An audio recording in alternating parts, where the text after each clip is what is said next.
Ila sa mga terminal, yung mga yes-pre natin na nagpapakahirap sumakay, yung mga nakikipagsikuhan, no, makasakay laang ng bus, ng tren, ng jeep, no, ng mga UV Express, pati nga yung mga mga yes-pre, yung mga Grab.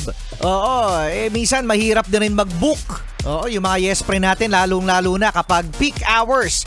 So eto nga mga yes-pre, ng ating Acting Transportation Secretary na si Giovanni Lopez ang nagpapakommute na sa mga opisyal ng road at rail sector o mayroong mga posisyon sa transportation sa gobyerno. Yan.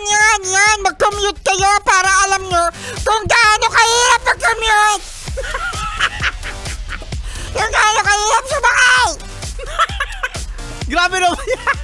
Hindi ko alam na yung pasok ng mga nag-opisina, yung mga nagtatrabaho, gumigising yan 5 a.m.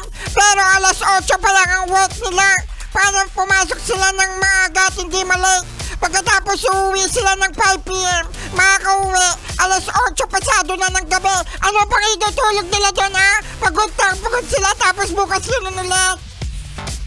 Tapos ka na? Okay na?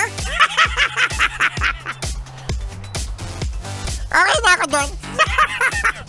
Kala ko may sasabihin ka pa eh.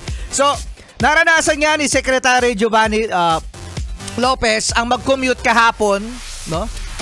Diyan sa may Commonwealth Avenue, Quezon City. Nagbus. Oo, si Acting Transportation Secretary. At doon niya naranasan mga yes friend na ang hirap-hirap mag-commute. Noon pa naman? Ano ba? Dati pa po mahirap mag-commute. Mahirap talaga mag-commute, mga yes friend. Sobrang hirap talaga. Kaya nga hindi nyo masisisi yung mga yes friend natin na bumibili talaga ng sasakyan.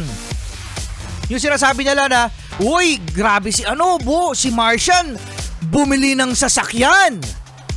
Bumili ako ng sasakyan dahil sa payong. Na-segue na naman yung bumili ng sasakyan dahil sa payong.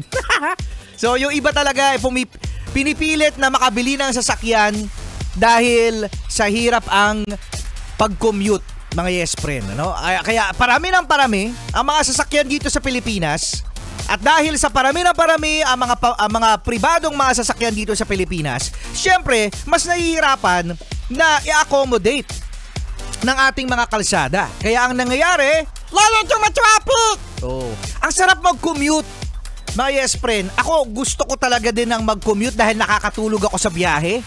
No? Pero wala kasi tayong maayos na sistema nga ng pagko-commute. Ito na naman tayo, sisilip na naman tayo sa ibang bansa. Kung saan kahit ang mga may kaya sa buhay, yung mga mayayaman na afford naman ang magkakotse, hindi sila bumibili kasi they love their transportation, their public transportation. Ayan, sana umpisa na yan, ha?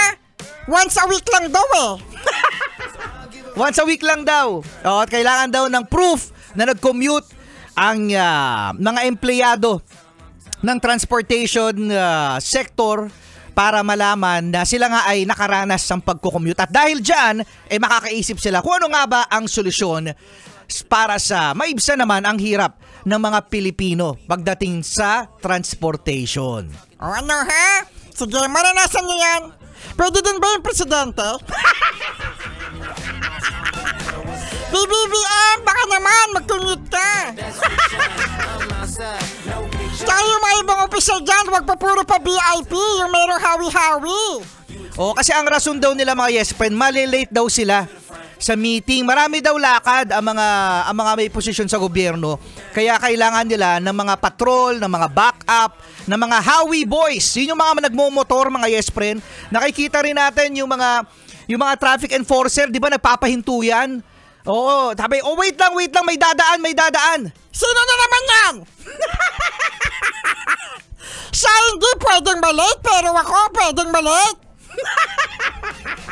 Dami sinasabi. Kasama niyo Rico Panyero at Marsan. Buti na lang talaga ang cute ko. Good morning.